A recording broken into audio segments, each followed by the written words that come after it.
Assalamualaikum warahmatullahi wabarakatuh. Perkenalkan, nama saya Sofa Maulidina Balkis, NIM 1808031040067, Akuntansi Perbankan Konvensional dan Syariah kelas B.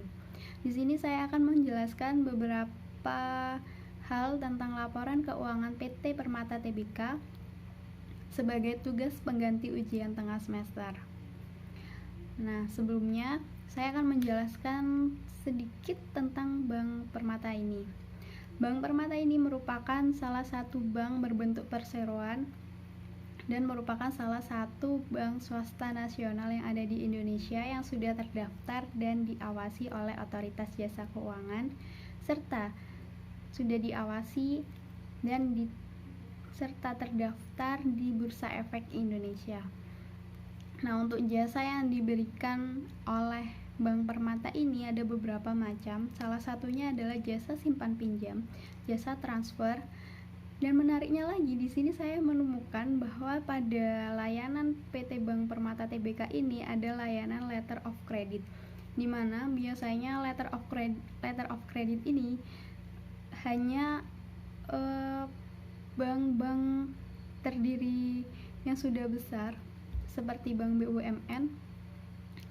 Tetapi pada Bank Permata Tbk ini ada letter of credit yang mereka berikan untuk nasabah atau masyarakat yang mengalami atau melakukan suatu transaksi ekspor impor dengan negara lain. Nah, di sini ada beberapa aspek yang akan saya jelaskan, yaitu yang pertama adalah sumber dana bank.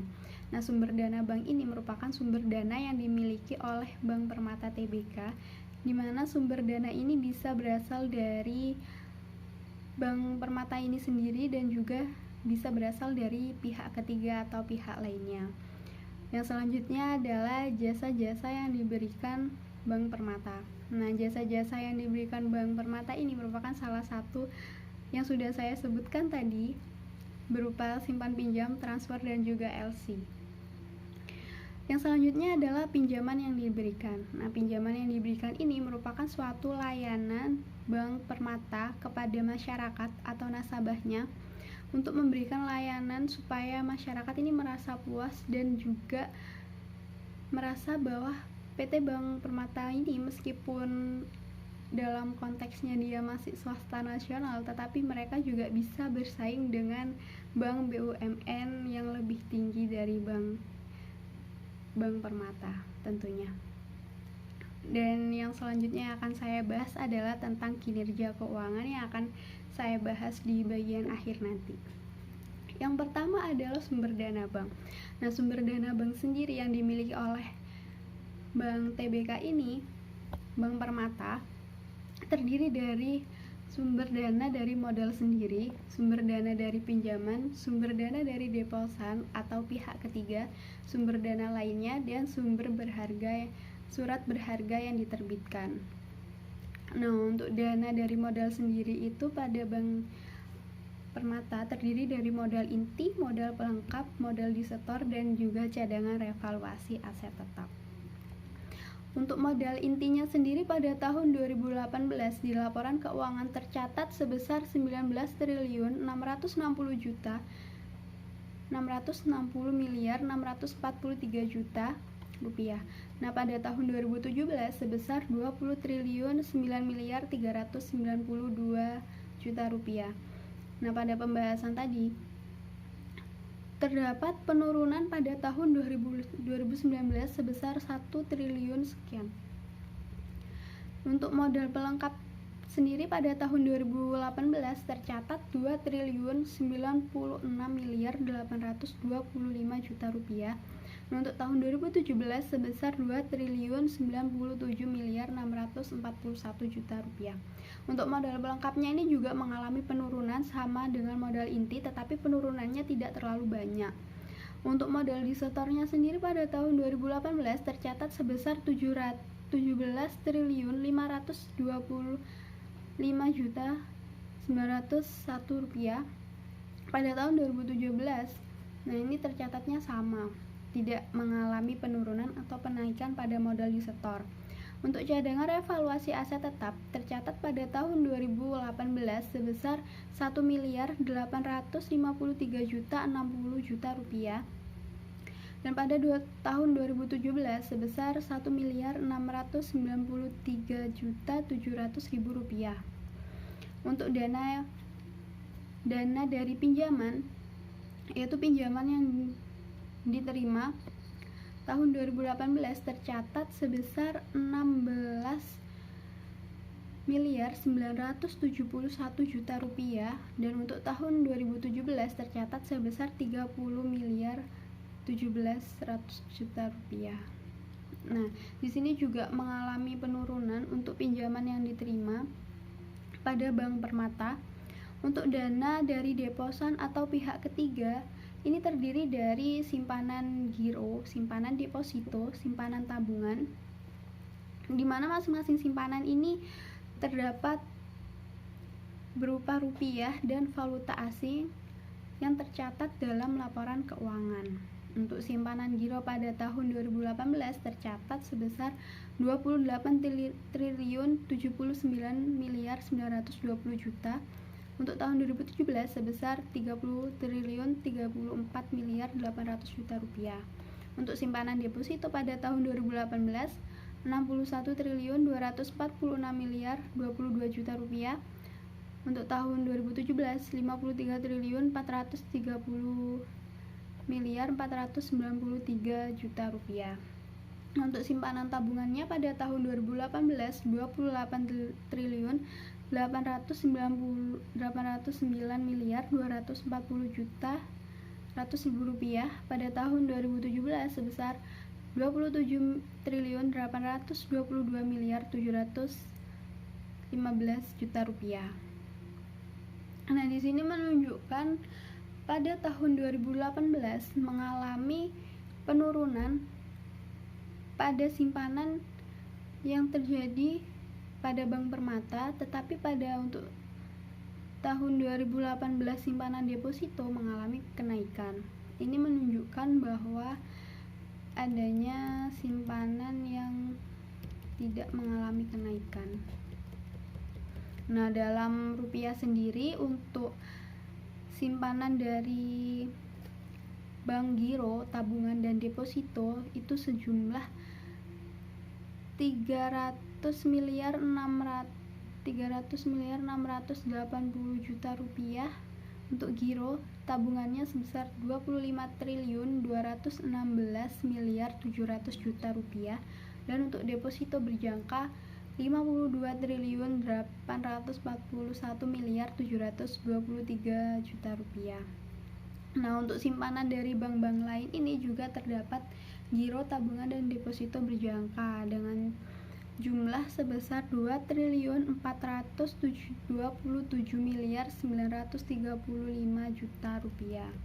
Nah, dalam valuta asing tiap produknya ini, untuk giro jumlahnya 1.104.948 tabungan 3.592.547.000, depositonya 8.404.299.000. Nah, untuk simpanan dari bank lain ini hanya terdapat giro saja, yaitu sebesar 32.736.000.000 rupiah.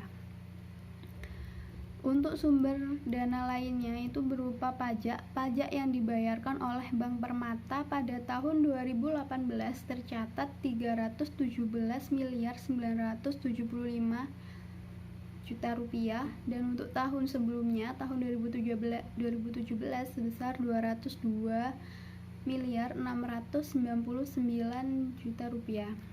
Nah, pada pajak yang dibayarkan oleh Bank Permata ini pada tahun 2017 Bank Permata mengalami SKPKB atau surat keterangan pajak kurang bayar yang diterbitkan oleh Direktorat Jenderal Pajak atau DJP. Tetapi Bank Permata ini mengajukan surat keberatan bahwa mereka tidak setuju kalau SKPKB-nya mereka tuh berjumlah sekian, sehingga surat keterangan keberatan tadi tidak disetujui oleh DJP, Lalu Bank Permata ini mengalami atau mengajukan banding kepada pengadilan pajak. Dan pada tahun 2018, akhir Desember, 31 Desember, itu masih dalam proses, sehingga mungkin pada laporan keuangan 2019, pajak yang dibayarkan oleh Bank Permata ini mengalami kenaikan yang drastis karena mereka mengalami SKPKB tadi, atau surat keterangan pajak kurang bayar. Selanjutnya adalah surat berharga yang diterbitkan. Nah, untuk surat berharga yang diterbitkan ini, Bank Permata menerbitkan surat obligasi. Dan juga pada Bank Permata Tbk ini mempunyai goodwill sebesar 119.597.000.000 rupiah. Dan itulah untuk pembahasan sumber dana bank. Yang selanjutnya adalah jasa-jasa bank. Nah, jasa-jasa bank sendiri ini banyak sekali yang diberikan oleh Bank Permata Tbk untuk nasabahnya. Nah, jasa-jasa bank ini terdapat pendapatan provisi dan komisi pada tahun 2018, yaitu tercatat sebesar 1.130.316.000.000 rupiah. Dan untuk tahun 2017 tercatat sebesar 1.233.370.000.000 rupiah. Untuk pendapatan operasional sendiri pada Bank Permata ini pada tahun 2018 di laporan keuangan tercatat sebesar 7 triliun. Nah, untuk pendapatan operasional Bank Permata ini pada laporan keuangan tercatat pada tahun 2018 sebesar 7.361.381.000.000 dan untuk tahun 2017 sebesar 8.580.185.000.000 rupiah. Untuk beban operasionalnya sendiri pada tahun 2018 tercatat 6.143.254.000.000 rupiah dan untuk tahun sebelumnya, tahun 2017 tercatat sebesar 7.629.053.000.000 rupiah. Nah, ini menunjukkan bahwa pendapatan operasional pada tahun 2018 mengalami penurunan daripada tahun 2017. Ini menunjukkan bahwa pendapatan yang diterima oleh Bank Permata tidak mengalami grafik yang bagus terhadap laporan keuangannya untuk pendapatan operasionalnya. Nah, untuk pinjaman yang diberikan sendiri pada Bank Permata ini ada kredit yang diberikan. Nah, kredit yang diberikan oleh Bank Permata ini yaitu berupa kredit modal kerja, yaitu tercatat pada tahun 2018 sebesar 43.660.182.000.000 rupiah dan untuk tahun 2017 tercatat sebesar 41.088.350.000.000 rupiah. Nah, kredit yang diberikan ini kan merupakan modal kerja. Modal kerja itu dibagi beberapa macam, yaitu kredit modal kerja, kredit investasi, dan kredit konsumtif. Kredit yang diberikan ini merupakan kredit modal kerja dan investasi dalam bentuk rekening koran. Kredit konsumtif terdiri dari kepemilikan rumah, kendaraan bermotor, kredit perorangan lainnya, serta pembiayaan syariah yang meliputi kredit modal kerja, kredit investasi, kredit konsumtif yang diberikan kepada debitur, yang diberikan oleh Bank Permata ini untuk nasabahnya atau kepada kreditur yang mengalami beberapa aspek dalam mendirikan usahanya sehingga mereka membutuhkan modal dan meminjamnya di PT Bank Permata. Dan juga pinjaman, selain dari pinjaman yang diberikan, PT Permata Tbk ini juga menerima pinjaman yang diterima, yaitu pinjaman yang diterima merupakan pinjaman bersama yang berisi berbagai utang yang dihitung dijadikan satu menjadi pinjaman yang diterima. Terdapat pinjaman dari bank-bank lain juga. Nah, untuk pinjaman yang diterima tadi sudah saya jelaskan di bagian awal. Yang selanjutnya adalah kinerja keuangan. Nah, pada kinerja keuangan yang terdapat Bank Permata Tbk pada tahun 2018 ini, menurut saya kinerja keuangannya bagus karena pada jumlah laporan keuangan pada sisi aset lebih besar daripada sisi liabilitas, dan untuk ekuitasnya sendiri meskipun mengalami penurunan pada modalnya tadi, tetapi penurunannya tidak terlalu drastis. Dan untuk simpanan yang diberikan sendiri pada simpanan deposito itu menunjukkan adanya kenaikan pada tahun 2018 dari 2017. Kenaikannya lumayan banyak, dan itu menunjukkan bahwa banyak nasabah yang menggunakan Bank Permata Tbk ini sebagai kepercayaan mereka dalam melakukan transaksi keuangan. Entah itu mereka melakukan simpan pinjam, dalam hal menabung, atau dalam hal investasi. Tetapi jika dilihat dari aspek perpajakan pada laporan keuangan Bank Tbk ini, karena ada salah satu kejadian di mana karena mengalami surat keterangan pajak kurang bayar, sehingga pada pajaknya mengalami peningkatan, sehingga untuk laba yang didapatkan pada tahun berikutnya akan mengalami penurunan. Sekian pembahasan dari PT Bank Permata Tbk. Wassalamualaikum warahmatullahi wabarakatuh.